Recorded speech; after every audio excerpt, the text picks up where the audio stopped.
Welcome to Geek Nerd Tech on Black Hollywood Live. Today, Americans are ditching their internet. Today, Americans are ditching their internet, and we mourn the loss of Prince. Let's go. You are tuned in to Black Hollywood Live's Geek Nerd Tech.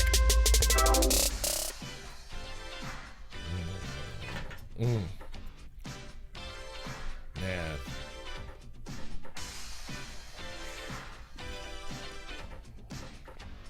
Welcome to Geek Nerd Tech on Black Hollywood Live. Little 1999. Oh yeah, it's classics from 1983's titled album 1999. Yeah, man. I mean, I don't know what to say. Yeah, so it's a lot to say. It's a huge loss. Oh yeah, huge loss. Cultural, musical icon, activist, futurist, incredible musician, songwriter. I mean, we could do a whole show on this Prince. We very much could, and it does. Look, here at Geek Nerd Tech, we obviously talk about tech news and nerd culture from Black and Brown geek perspective. But in a lot of ways, Prince touches all across all of these things. I mean, obviously, the definition of a geek is someone who is a deep diver in any specific thing or genre, and there's no bigger music geek or music historian than Prince. He's a self-taught on every instrument. 100. And wrote 100% of his own songs, played 100% of all his own instruments. Someone asked him how many instruments do you play? He says thousands. Like he not limited to the keys or the guitar. But I think that's amazing. And not just that as a geek on his musicianship, but he was also heavy in the tech game, absolutely, and trying to provide funding and access and resources to people of color and getting them the technical skills and resources to be able to speed them up into this digital age that we're in. He was donating money and setting up all sorts of organizational infrastructure to help young people learn. And people didn't know that. I didn't know that. I know that either. I mean, Van Jones, CNN's Van Jones was on talking about him and his legacy, and they were friends, which I didn't know. I mean, Van Jones I love Van. I had no idea they were friends, but Van was just talking about all the things, like you said, that you don't know, like all the stuff he's done, whether it's Ferguson or Flint, Michigan, or all these other different things that he's active. Putting up solar panels in Oakland. Active. I mean, you think about it. I mean, Prince has got, Prince had M's, and he's spending it more on more things than just, purple long coats, I don't know. And also back to the tech game, I mean, he was also really ahead of his time with the streaming and the music and stuff when he was having a big, fight with Warner Brothers, trying to figure out how to get his music to the fans via his own website. Way ahead of the curve when we're like, I'm not getting music from a website. What is this? But obviously he was way ahead of the curve on that. So, and a leading vocal proponent of taking his music off streaming sites because of the raping that a lot of these streaming sites do to artists. He was a very vocal about that, and he aligned himself with Tidal and Jay-Z, and that was the only streaming site currently that you can actually have his music available and accessible. So we have some talk about Tidal later as well, but R.I.P. Prince. I mean, I'm sure we'll be talking about this in the weeks to come, and like I said, to be honest with you, it hasn't really hit me yet. We were working yesterday when we got the news, and I really haven't done the whole sit in front of the TV and watch. I haven't even. It's so draining. Yeah, our partner Steve was saying he got home and was doing that, Steve Barry, and it broke him down. He had to turn it off, and I haven't done that yet, so that's going to be my cathartic experience. If I ever get to that, but I don't know, man. Right, man. Yeah. Well, blessings to Prince and his family. Yes, sir. And rest in paradise, man. Your music and your energy will live forever. Absolutely. Okay, so we'd be remiss if we didn't start the show with one of our favorites and our cultural legends, Prince Rogers Nelson. But let's get back into the tech news and the nerd culture. This first story we'll talk about is the chatbot situation, which has been sort of much maligned, and people come up with these sort of different algorithms to. I think we talked about this with the Twitter, Microsoft situation on Twitter, how that kind of backfired. Well, there's this startup who's written this is I think it's because it's called the what's It's called the Edit. Yeah. So it's a startup that sells vinyl records called the Edit. That's pretty much, I don't want to say they perfected this algorithm, but they've figured out a way to, via text message, to help people who want certain records curate their record collection and then sell them by a simple reply, like or dislike, and then going from there, and then they can buy right there in the text. Right. It seems too simple and too good to be true. I mean, I think it's a great thing in terms of what we talk about, bots replacing apps, and having this automation and this artificial intelligence built into our communication system. And so what's unique about the Edit is that it's not just an algorithm and not just an AI doing this, but it's also some human interaction. Right. So if you want to buy a record and you have a question about it, or you want to do some further investigation, you'll still get that human touch point, but the bot is still sophisticated enough to recommend your preferences and likes and musical tastes based on your responses, yes or no, to certain records that it recommends. And so it's dope because they're making millions of dollars off of it. No, I mean, in a time where people aren't buying music, you know what I'm saying? And then they're sure as hell ain't buying vinyl. Yeah. Like, let alone that. And they've made 1 million in 8 months off vinyl records. Man. And that's revolutionary in and of itself, considering we're in 2016. I mean, everything old is new. We get that, but I think it's very. What I found fascinating about the story is just that. I mean, here we are where we've shovel dirt over not only the music, not only vinyl and CDs and cassettes, but the music industry in general. Yeah. And the death of most importantly the record store, which we came up in, and our fathers came up in. Fat beats. Yeah, the idea of walking into a record store, and flipping through records and pulling stuff out, and there's still some great ones around, Amoebas around, and all that stuff. But that's part of the culture, to be able to go through and actually have that tactile feel of digging through records, and looking at album covers, and making decisions, and talking to the very knowledgeable, almost too knowledgeable guy, who back there who's like, "Whoa, that was 1973." Like that's part of the process that we've completely lost with the whole digital culture of buy on whatever. Now, Apple Music is trying to get some of that back to that curation. What's interesting about this for me is we're using the most forward technology to buy the most low tech and lo-fi music. And it's very interesting of like how we're doing that. The highest technology to bring back the cool art form of the vinyl record and the record store. Yeah. I agree. I think, vinyl will always be here, because you'll always have the music purist, and you always have that guy that wants, that warm vinyl feel versus the kind of like techno, stripped of that soulfulness that found in digital formats. And so I like the crossing of using our communication technology to be able to put it in front of us in the recommendation structure, for us to be able to, they actually refurbished this album, or is it new artwork or whatever. Right. Now I can purchase it just off a text message. I think that is very, very cool.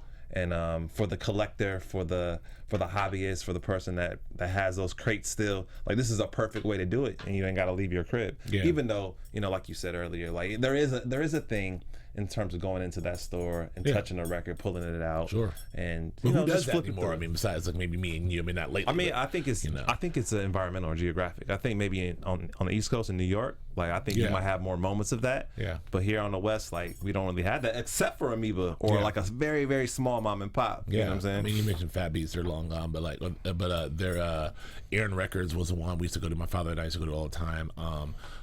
Long gone. Penny Lane's still around. Rhino Records out where we grew up is still there. Claremont is still there. Sure is. My father was going there. Man, my father still goes there. Oh, still goes there. Okay, my father was going there. I was going there all through junior high and high school. In fact, my friend Dennis Kalachi runs that place. He's been there 25 years, which dates me. And he's only 2 years older than me. Anyway, I digress.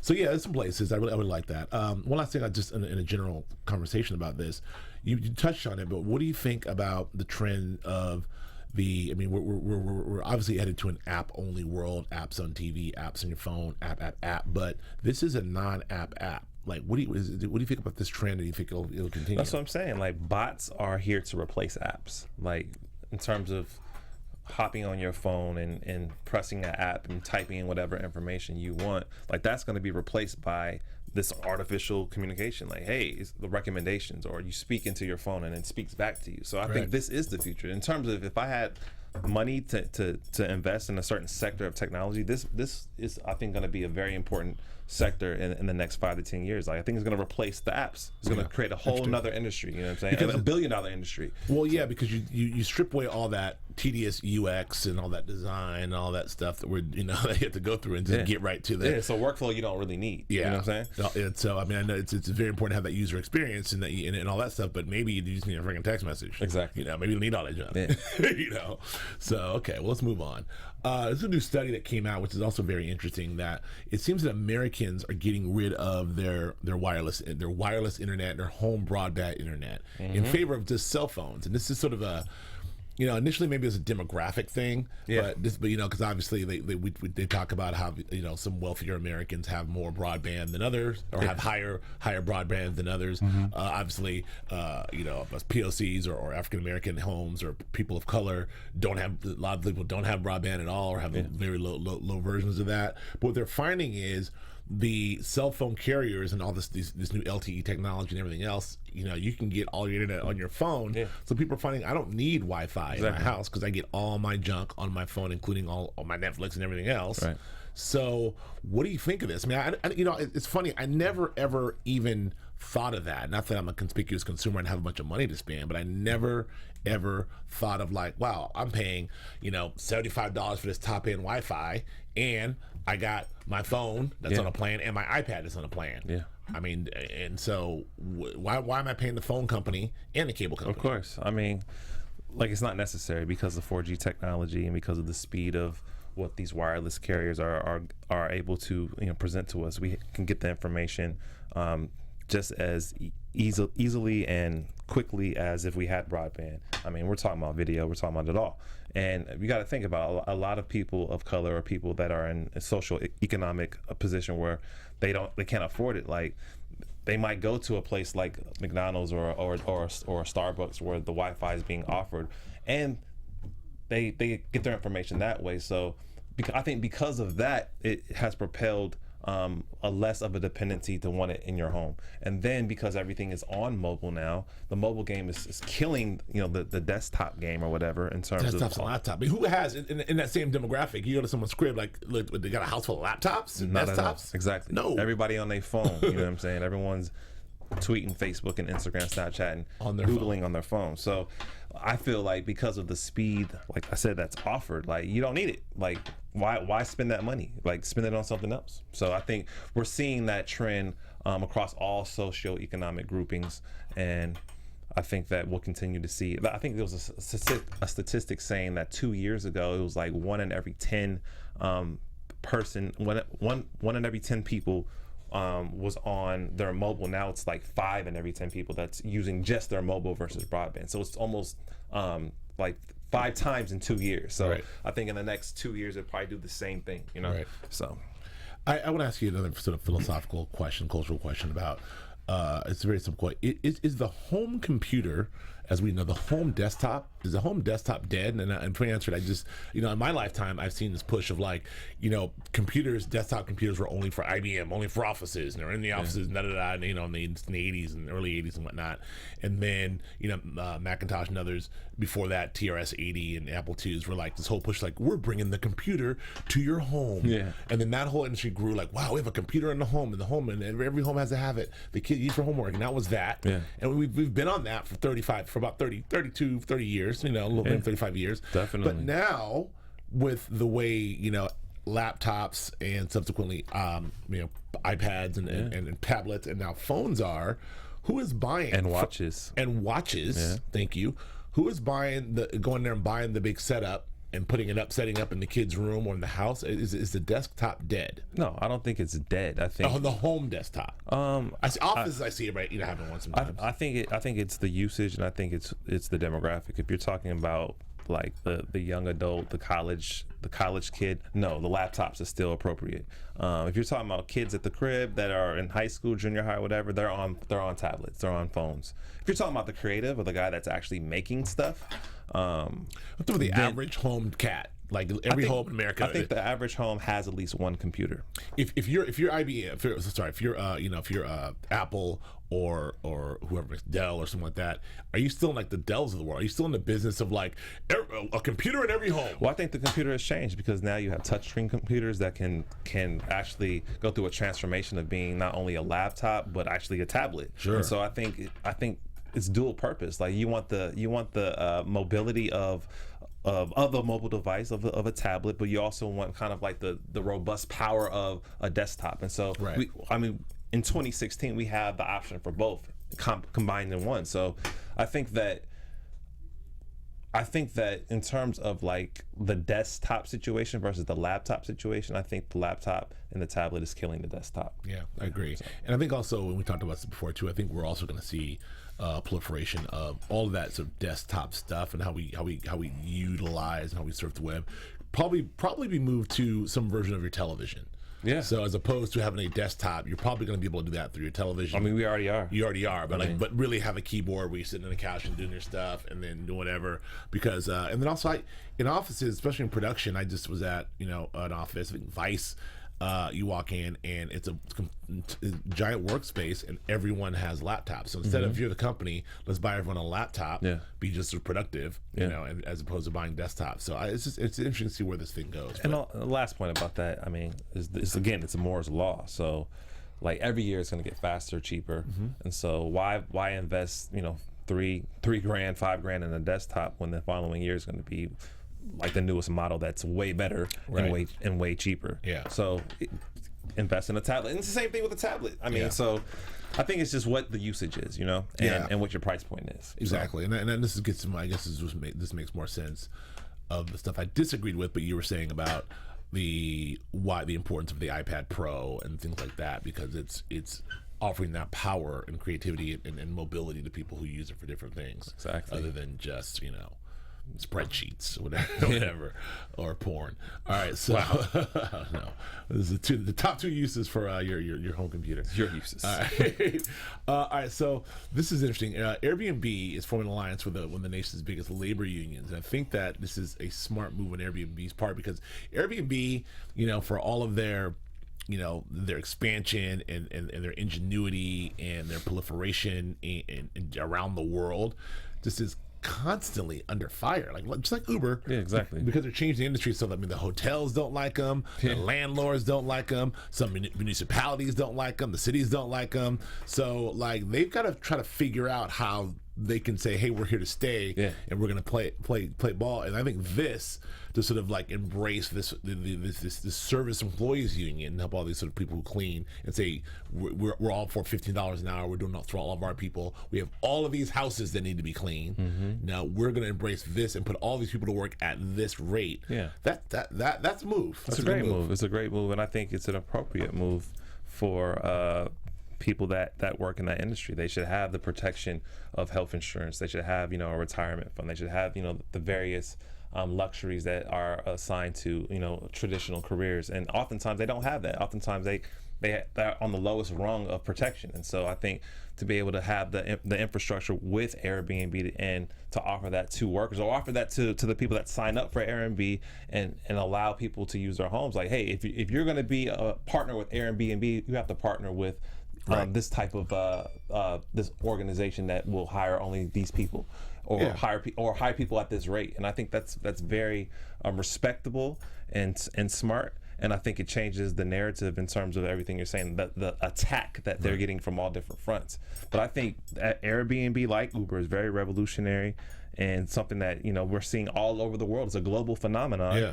And you get a tree house in Sri Lanka. It's crazy. You can get whatever. But I think it should protect and it should offer and protect more rights and more opportunities for people that work. And so I'm a proponent of it.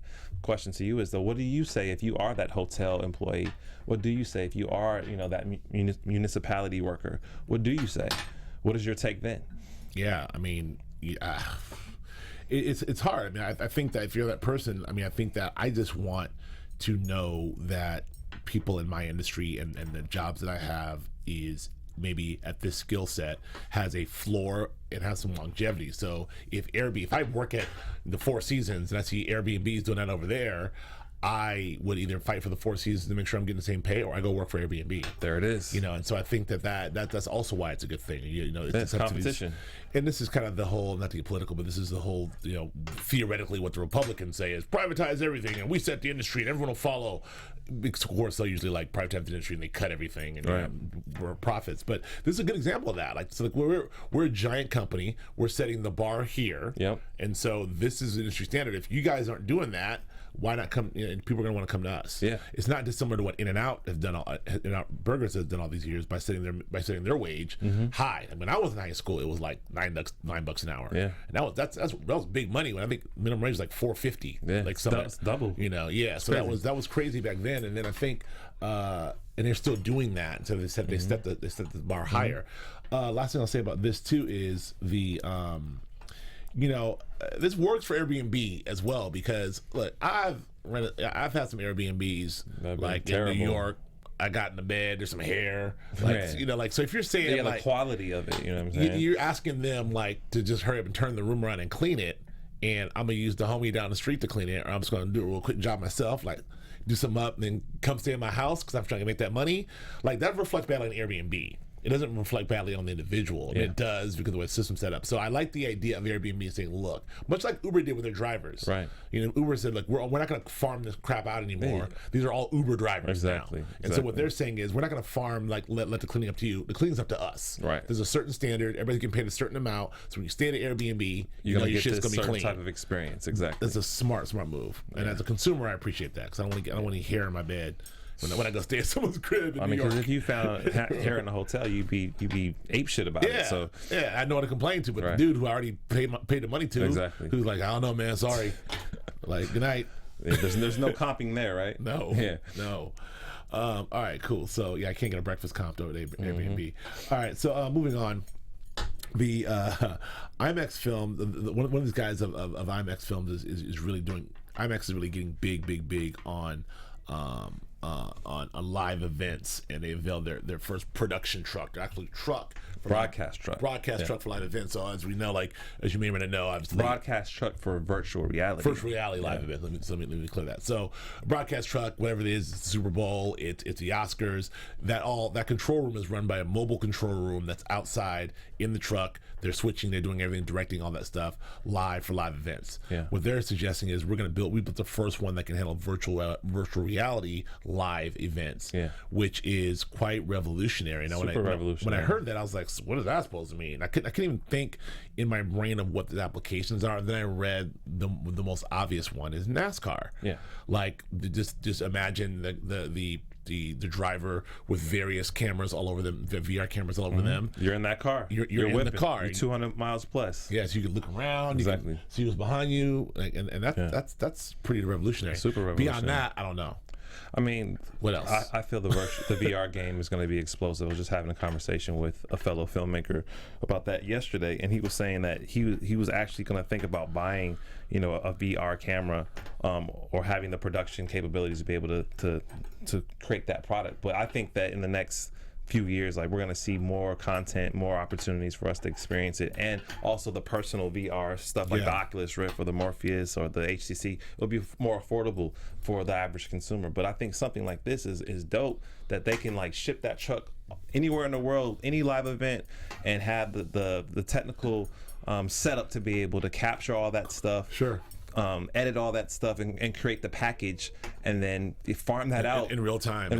Farm that out for a person to be able to consume it and be really immersed in what's actually happening in real time. That is amazing. It is quite amazing, and not to underplay that, because you think about, okay, VR live. Well, someone has to make that truck. Someone has to be able to like convert that live technology on the fly. Yeah. You know, from a technological standpoint. Then you got to have people like directors who are good at that stuff. Yeah. You know, what are you cutting to? What are you not cutting to? Yeah. I mean, I don't know. Like in a football game, is it going to be on the ref, and you can get a point of view of the referee, like on the field? It might be on a quarterback. It might be on a helmet. Exactly. Yeah. It might be some type of cameras they are able to put in the football. You know, who knows? Exactly. Like it's wow. The possibilities are really incredible.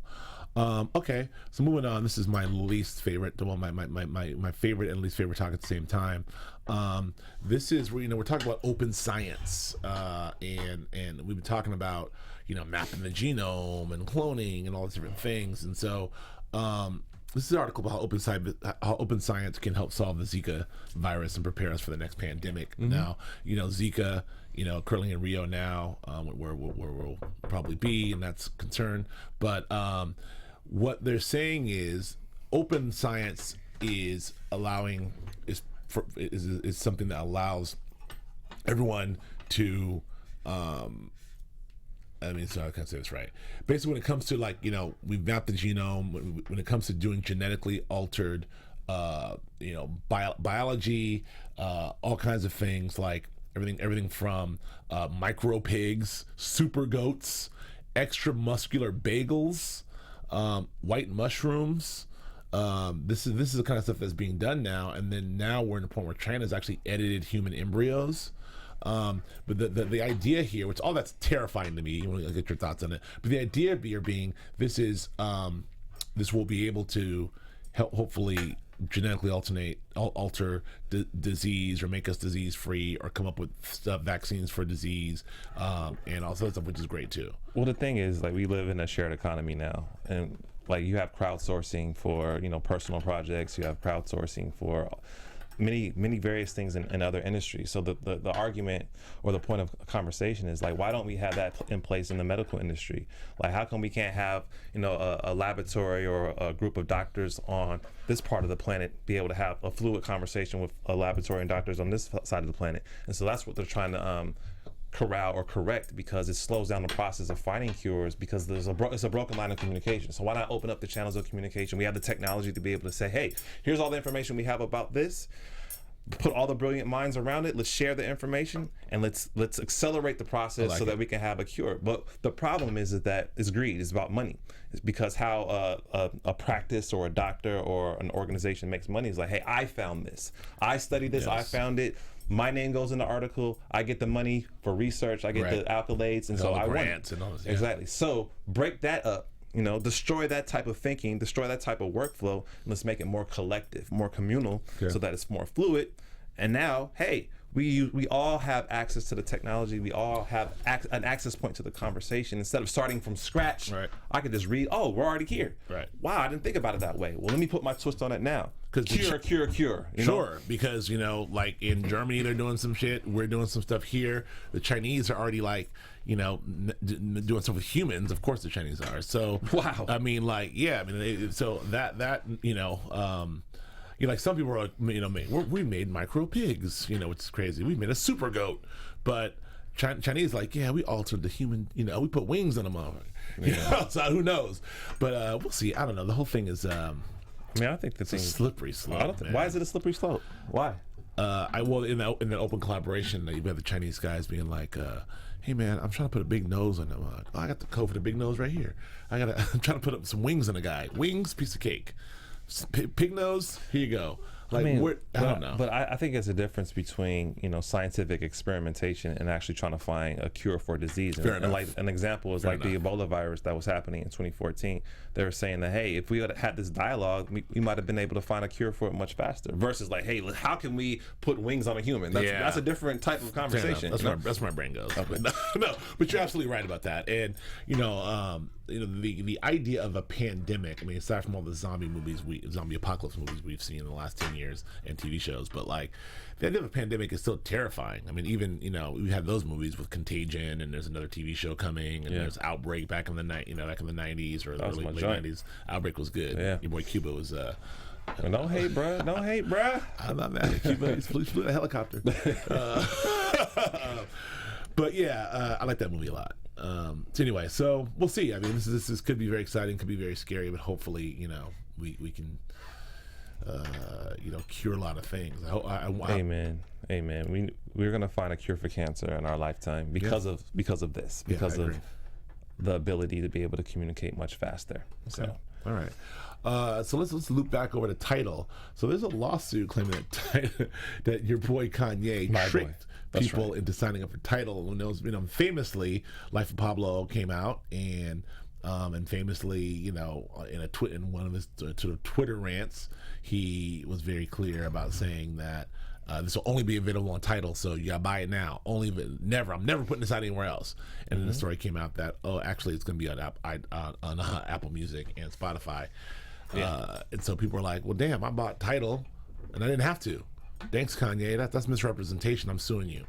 What do you think? First of all, what do you think about Kanye's rant? What do you think about people's reaction to it? Do you feel people were duped? Do you think Kanye did shit on purpose, or was he just doing the thing? Well, I'll start off by saying I know for a startup or for a company that is in the digital space, their biggest obviously their biggest point of revenue is getting people's information, collecting information so they can be able to sell it off to companies and also curate ads for those people. And so I get the fact that you're using a high profile artist, high profile release to be able to generate conversation and noise and subscribers. I get that. So however, as an artist, as a man, I should be able to change my mind. I should be able to say, hey, I want to have it. I want to have my piece of work that I created with my own genius to live here. And if I say I want it to live somewhere else, I should have the right and option to do that. And it's your choice to say, hey, I'm not going to get your album because it's only on Tidal, or I'm going to sign up for Tidal and get your album. Right. But that's your choice to spend your money. You know what I'm saying? Yeah, absolutely. Like, you're not duped. You made a choice. That's true. That's true. Exactly. And I did the same thing. I signed up for it. I was like, I actually didn't believe him, so I'm actually held out. I didn't believe him either. I didn't believe him. I'm like, I mean, I know that sounds good, but that shit's not gonna work because I mean, come on, man. You're losing money. That guy who started the suit, take some responsibility for yourself, bro. Yeah. We're talking about $10 a month. Right. Like if you're such a fan of the music, like, yo, you got the music. Right. Like, why are you tripping? Yeah, exactly. So I don't know. It's interesting. We'll see how this shakes out. But look, promotion's promotion, hype is hype, Kanye is Kanye. Like, don't sue people over that shit. I don't know. But they're not suing Kanye. They're suing Tidal. Yeah, Tidal for misrepresentation, which was what you would do. I don't know. It's retarded, man. We're in a litigious society here.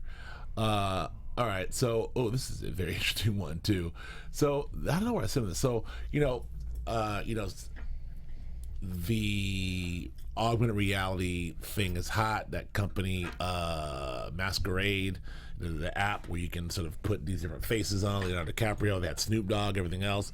I think they merged. I don't think if Snapchat's doing its own version of that, or if they merge with Masquerade. But Snapchat, it's their own version. Okay. Well, Snapchat did a Bob Marley filter for their 420 for 420, which is a perfect millennial play.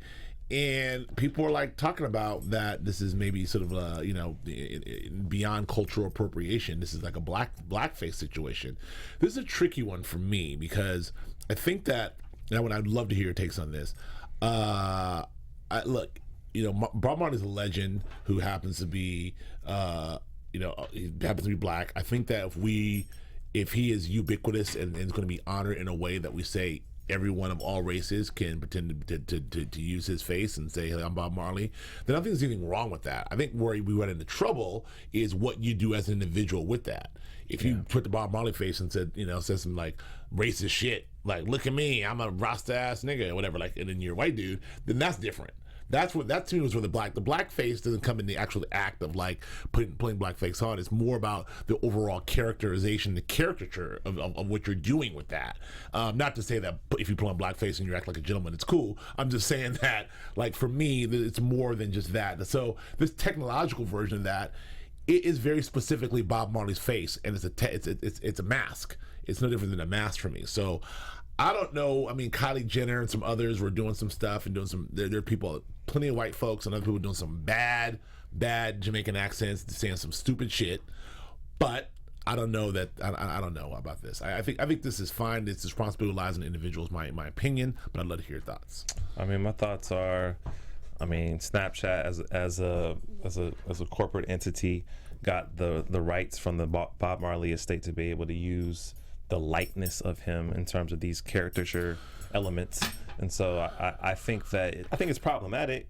I get the point, like, you want to have some type of comical or some type of fun element for 420, and Bob Marley arguably could be the face of marijuana and getting high, but I mean, Bob Marley is so I mean, it was way more than that, clearly. But I mean, they got the rights from the Bob Marley estate. They got the sign off. Is the issue for is the issue for you, or is the issue that people take issues that like, oh, Bob Marley's more than weed? You making him into a weed That's nigga. my first issue. Like, I think when you think of Bob Marley, for me at least, I don't think of marijuana. That's not the first association. That's what probably most white kids think, though. Yeah, it's been distilled down into that. And I think that is kind of corruptible, and I think that's kind of disrespectful and demeaning to his legacy. That's point number one. Point number two, in terms of, you know, I definitely would bet money that, you know, thousands, if not millions of people that use this mask definitely said and did things that were inappropriate and disrespectful. And so I think that needs to be a little bit more thought that goes into that. I would have rather it not been like a Bob Marley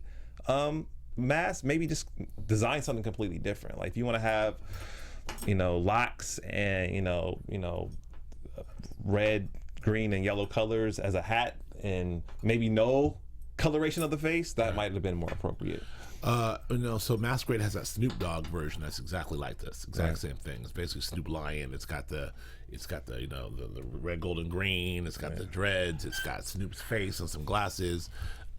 Bunch of white people and black people talk about for shizzle my nizzle, and no one really blinked. I think that you're right, and it's just, you know, the weed there too. I'm gonna smoke. I'm gonna roll one up. I'm Snoop Dogg, but I think that the main issue, which you brought up an excellent point, is, you know, this sort of distills making Bob Marley the face of 420 for a bunch of, you know, young people, black, white, and everyone else, to put on the Black Marley face and be like, I'm a smoke weed man, I'm Bob Marley, and then that be the legacy. Is problematic. Get out of here. To say the least. Exactly. So I don't like the it rubs me the wrong way when you're making the direct blackface comparisons, because I guess there's no other way to say it, but it just feels like. But it is, because are you going to put on that mask and act yourself? No, you're going to act like you're Jamaican man. Or you're going to act like you're a black man. But to that point, I mean, telling devil's advocate, like, you know, the Leo, there was Leonardo DiCaprio one on Masquerade. I put that on. And you started acting like Leo? Yeah, I put it on. I was like, yo, where the ladies at? Okay. But Leo, like, if you look around Leo sounds black anyway when he's talking in his non-acting voice. So who knows? But I don't know. It's interesting. It's a slippery slope and problematic at best. It's a fine line. I don't know where we, you know, I don't know where the outrage machine starts and stops. I think it would be more appropriate for a face like that in the comic space, versus the tone of Bob Marley and his legacy was revolution and empowerment and freedom and fighting the system. And so when you distill that down to him smoking weed, right, like, it's a slap in the face. And so, but maybe if they use someone that was in the comic space that was known for doing crazy, funny shit, then it'd be more appropriate for you to take that and run with it and put your own interpretation onto it. So listen, for the Kevin Hart mask, and we're better, like the Richard Pryor mask. And everybody, black and white, was like dropping MFs and talking. And would you think like, oh, Richard Pryor's a legend? Look at his legacy. Would you like, this is weird? I personally probably feel the same, because of the history of this country as it relates to blackface and as it relates to the theft and the stolen legacy of some of our culture. I feel like it just rubs me the wrong way. But in a way, I understand that it can be innocent and just harmless. But I think that when we talk about culture and we talk about, you know, legacy, it has to have some type of just respect associated with it, and some type of knowing. Like, we need to know, like, what's good with a person like Bob Marley. It gives you the context. You may not be putting it on and acting that way if you know all the shit that he did, you know. Absolutely. So, and last but not least, I mean, some of the worst instances of this is like you having like clueless white kids and Asian kids, everyone like doing stuff like hiding behind it, like putting the mask on, the Snoop Dogg one too, and be like, yo, me and my niggas are gonna smoke some weed. Like, I'm black now, I can say it. Like, that's problematic. Super problematic. All right, moving on. Speaking of problematic, the good news is, let's just say that. So Harriet Tubman is going to be on the $20 bill. That's good news. They talked this out. They were trying to replace the racist genocidal slave owner Andrew Jackson, and who did balance the budget, who is, you know, a Treasury great, but also a horrible human being. They replaced him. They wouldn't replace him with a woman. which I thought was a good idea, and then vote, and we got our girl Harriet Tubman, which I think is fantastic. Alexander Hamilton's going to stay on the $10 bill, probably because of the popularity of the musical. But the only thing I want to mention about this that's driving me crazy is your boy Ben Carson. Like, it recently came out and had a conversation about this, and someone asked about what do you think about him on changing the $20 bill, and he's like against taking Jackson off the $20 bill, citing his legacy as a treasurer and citing his legacy in collection of money. And then when asked about Harriet Tubman, he says, I'm okay here with Tubman, but maybe something that's worth a little less, like the $2 bill. Put her on a $2 bill. What's wrong with Ben Carson, first of all? And let me get your thoughts on Harriet Tubman on the thing, and I also want to hear your thoughts on Ben Carson. Okay, so first off, my thoughts on Harriet Tubman is, I think, in terms of, it's almost like Obama being elected into the presidency. Like, it's great for him. It's great for us in terms of the symbolic nature of it. Like, hey, we have someone on our currency that's reflective of our culture and our history, and it reminds us of the political and social economic nature of this country. Like, I think for that reason it's great. However, I think it's super ironic and problematic that a woman who was once a slave, who was once owned, and her labor was used as a way to build this country, to bring revenue for this country, had to break from that system, and her whole legacy is taking people from that system, and now she's on the money. And when we talk about slavery, we talk about black folks in this country, we haven't received $1 for our labor. For building the infrastructure. Exactly. So her face is on the money, you know what I'm saying? That, like, it's just ironic. I think it's confusing. Like, what does that mean? You know what I'm saying? Like, that is, I mean, congratulations, you made it, Harriet. Like, what? Like, even for real, like the idea of like even everybody like, yo, I need some Tubmans up in there. I'm all about the Tubmans. What does that say to the legacy? Like, what is that when that vernacular comes out? Like, I'm not gonna go. It's there. Bad. It's bad. Like, people making a rain strip club. I'm setting my Tubmans free. Like every. Wow. Don't act like that shit's not gonna happen. Oh, I've already seen the memes. I've already seen the memes on it. Like, so, but it just irritates me. Like, we could think of this as like a good thing. Hey, we have such a great black woman who freed the slaves, put on our money because it represents America and it represents how far we've come. Well-intentioned stuff that probably not all the way thought out. Not thought out. But what about the descendants of those slaves? What about the families, the generational effects of those families? What about the economic effects of those families? Like, how do you speak to that? What do you black guys want? Okay, and if that's the question, we put her on the thing. You're complaining about that. Hey, what do you want? You want her on the $100 bill? It's just being smart. About it. I agree. I hear you.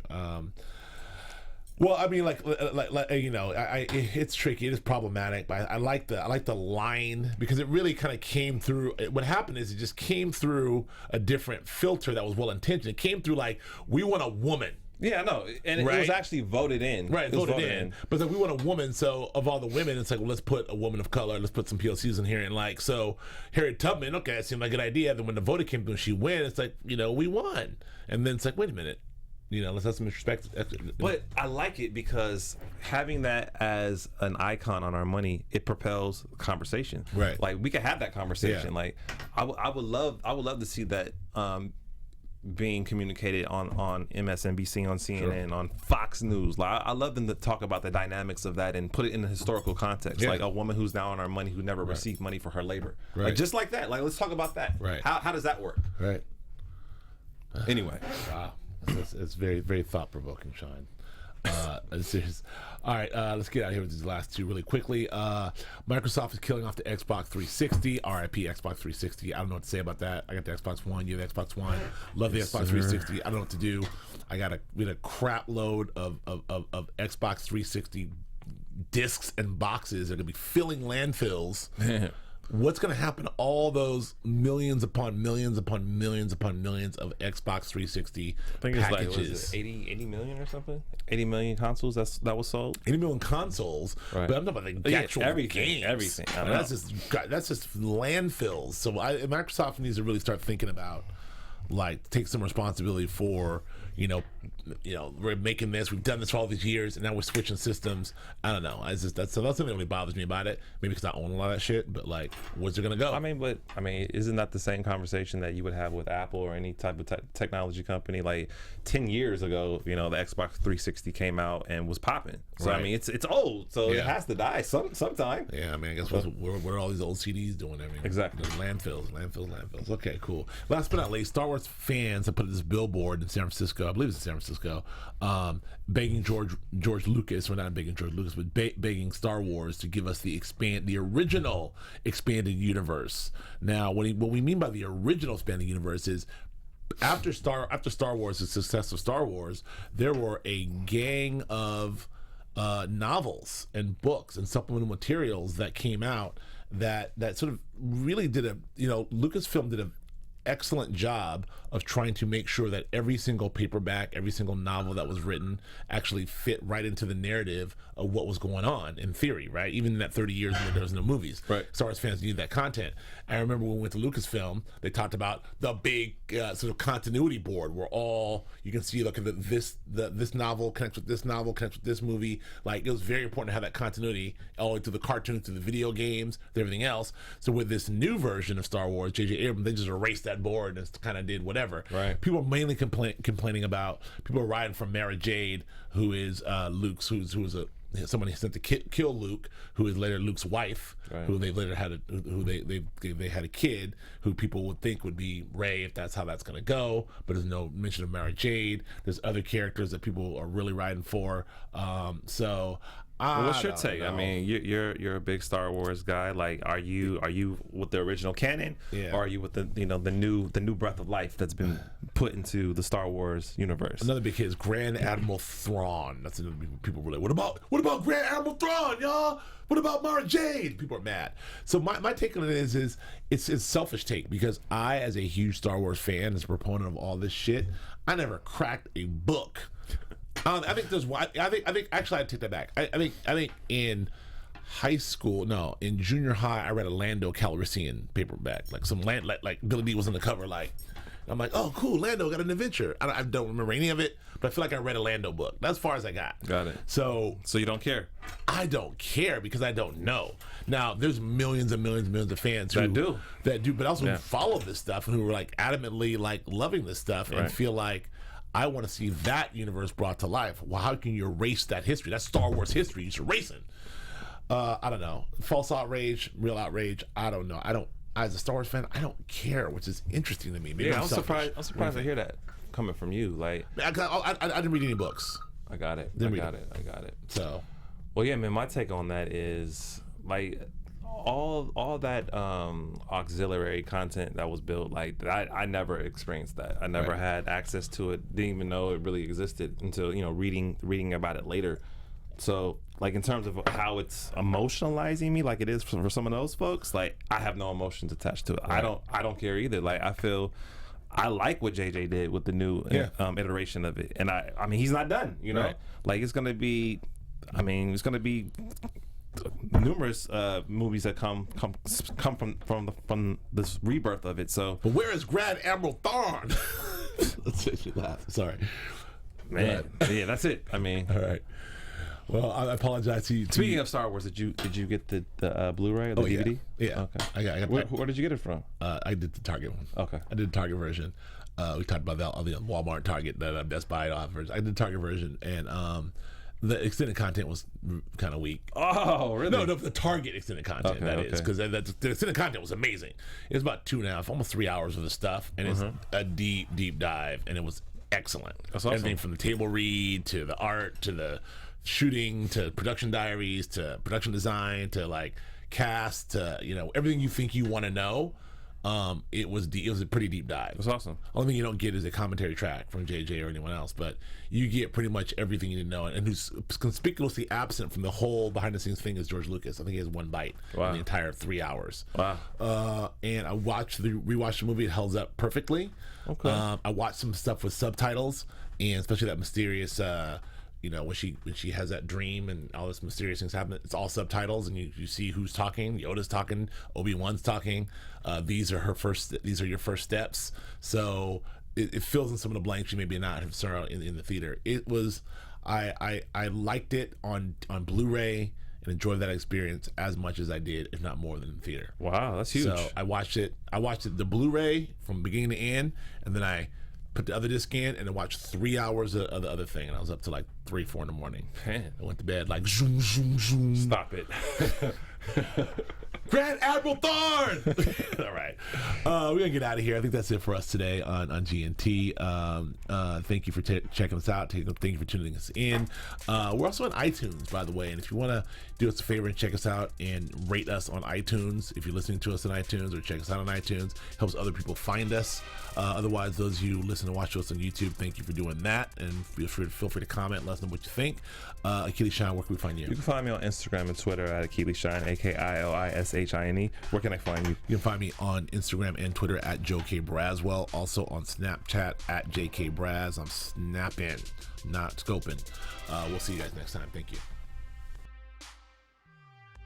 From executives Keven Undergaro, Dario Kristen, Tiana Hobson, and the entire BHL staff, we would like to thank you for supporting Black Hollywood Live, the first online broadcast network dedicated to African American entertainment. For questions and comments, contact us. info@blackhollywoodlive.com. Like us on Facebook, tweet us, or Instagram us at BHL Online. And I am the official voice of Black Hollywood Live, Scipio, Instagram at KingXOBay. Thanks for tuning in. Hollywood Redefined. The views expressed here are those of the host only and do not necessarily reflect the views of BHL or its owners or principals.